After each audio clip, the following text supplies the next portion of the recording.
Good morning कक्षा में आप सबों का स्वागत है। जैसा कि जानकारी में है कि गुड मॉर्निंग क्लास में हम लोग करेंट के कुछ प्रश्नों को देखते हैं और आज 30 प्रश्नों का संकलन किया गया है और ये सभी प्रश्न आने वाले जो परीक्षा है विभिन्न राज्यों में, अपने राज्यों में, उन सभी के दृष्टि से काफ़ी महत्वपूर्ण होगा। यहाँ तक कि केंद्रीय स्तर पे भी जितनी भी वैकेंसी आई है उन सब में ऐसे प्रश्न पूछे जाने की संभावना होती है।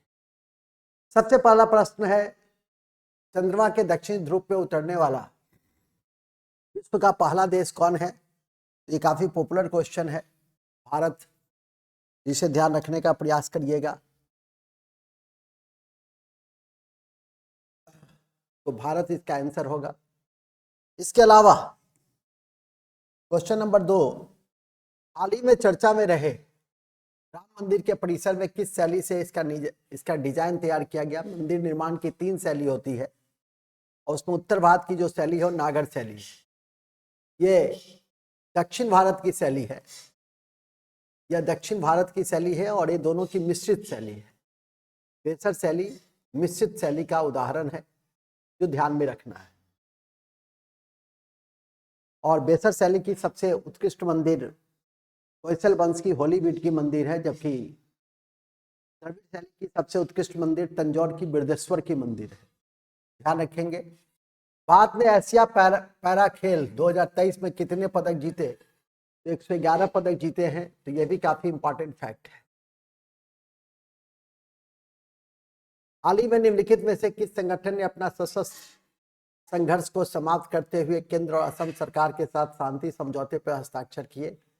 तो उल्फा, इसका आंसर होगा ULFA, united liberation front of Assam. निम्नलिखित में से कौन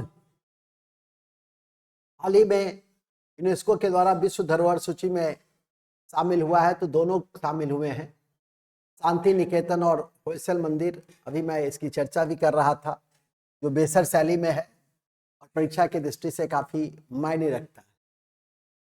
इसके अलावा विभाजन विभीषिका स्मृति दिवस 14 अगस्त को मनाई जाती है, इसे भी ध्यान रखेंगे।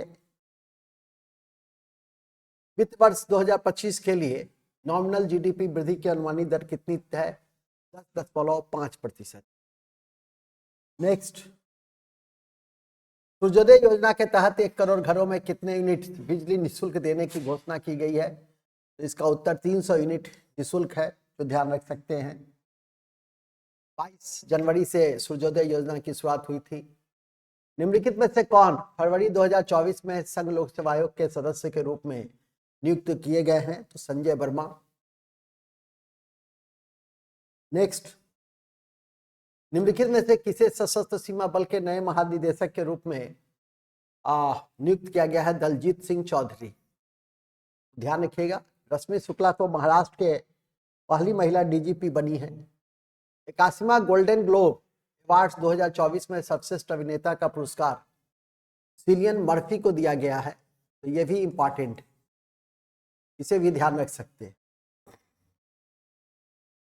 तेंजिंग नॉर्गे राष्ट्रीय एडवेंचर पुरस्कार 2022 पाने वाले प्रवीण सिंह का संबंध निम्नलिखित में से किससे है? तो पर्वतारोहण से है। एडवेंचर पुरस्कार इन्हें दिया गया है। 2024 में आयोजित बीसीसीआई अवार्ड समारोह में सर्वश्रेष्ठ अंतर्राष्ट्रीय क्रिकेट महिला साल 2022-23 का पुरस्कार किसे दिया गया है? दीप्ति शर्मा को, तो ध्यान रख सकते हैं। अभी WPL 2024 की विजेता रॉयल बंगलोर है, तो ध्यान रखेंगे। निम्नलिखित में से किसे भारत रत्न पुरस्कार नहीं प्राप्त हुआ? तो सत्यजीत रे को प्राप्त हुआ है, विधान चंद्र राय को प्राप्त हुआ है, सी सुब्रमण्यम को प्राप्त हुआ है, आरिफ पारिक को इसमें प्राप्त नहीं हुआ है, जो ध्यान रखेंगे। इस तरह के प्रश्न भी आपको पूछे जा सकते हैं। भारत रत्न 1954 से शुरू किए गए थे, सबसे पहले 3 लोगों को दिया गया और सबसे अधिक 2024 में 23-24 में अभी तक 5 लोगों को दिया जा चुका है, जो सबसे अधिक है, तो ध्यान रख सकते हैं। इसके अलावा वाई भारत मैटर्स पुस्तक के लेखक कौन है? तो एस जयशंकर है। ये भी काफी इंपॉर्टेंट बुक है, व्हाई भारत मैटर्स। हाल ही में मैरिगो जगालो की मृत्यु हो गई। वो किस क्षेत्र से संबंधित थे? खेल से संबंधित थे, जो ध्यान रख सकते हैं। 13वां दिव्य कला मेला का आयोजन निम्नलिखित में से किस शहर में आयोजित किया गया? तो नागपुर में। यहाँ आरएसएस का मुख्यालय भी है। 1925 में आरएसएस की स्थापना हुई थी। भारत और मिस्र के सेनाओं के संयुक्त विशेष बल अभ्यास साइक्लोन के दूसरे संस्करण का आयोजन कहाँ पे किया गया है? दूसरे संस्करण का आयोजन अंसास में किए गए हैं, जो ध्यान रख सकते हैं। भारत में पहले पूर्ण बालिका सैनिक स्कूल की स्थापना कहाँ की गई है? वृंदावन मथुरा। भारत और यूनाइटेड अरब अमीरात का संयुक्त सैन्य अभ्यास जनवरी 2024 में किस नाम से आयोजित हुआ? तो डेजर्ट साइक्लोन, जो ध्यान रख सकते हैं। 2024 में हेनले पासपोर्ट इंडेक्स में भारत के पासपोर्ट का विश्व की शक्तिशाली पासपोर्ट की सूची में कौन सा स्थान है? 80वां। जापान, सिंगापुर, ये सब, जर्मनी, फ्रांस, ये सब इंडेक्स में सबसे ऊपर है। सूर्य के व्यापक अध्ययन के लिए निम्नलिखित में से कौन सा इसरो का हाल ही में वैज्ञानिक मिशन छोड़ा गया? आदित्य L1, और पहुंचा जहां जिस पॉइंट पे वो है लैंग्वेज पॉइंट 1।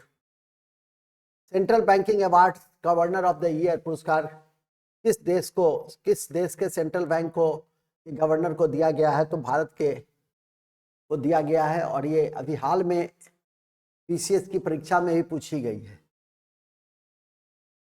निम्नलिखित में से किसको विज्ञान और इंजीनियरिंग के क्षेत्र में पद्म विभूषण 2023 प्रदान किया गया? श्रीनिवास वर्धन। तो एक बार सूची पद्मश्री की, ये जो हमारा सिविल सेवा सम्मान है, पद्मश्री, पद्म भूषण, पद्म विभूषण और भारत रत्न, ये सिविल सेवा का हायरार्की है। कभी कभी सिविल सेवा पुरस्कार का जो पद सोपान है, सिविल पुरस्कार का जो पद सोपान है, वो भी आपसे पूछा जा सकता है, तो आप ध्यान करके रखिएगा। नेक्स्ट, राष्ट्रीय युवा महोत्सव 2024 कार्यक्रम कहाँ हुआ? लखनऊ। 2024 में नासिक में हुआ। राष्ट्रीय युवा महोत्सव 2024 नासिक में संपन्न हुआ, जो गोदावरी नदी पर है।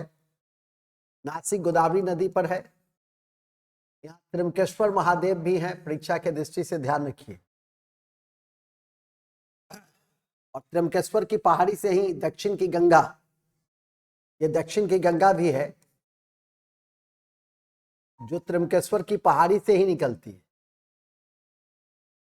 ताइवान के नए राष्ट्रपति के रूप में किसे नियुक्त किया गया? लाई चिंगते।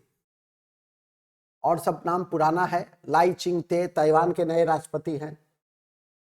श्री अन्न अनुसंधान संस्थान की स्थापना हैदराबाद में की गई है। श्री अन्न अनुसंधान संस्थान की स्थापना हैदराबाद में मूसी नदी के किनारे है।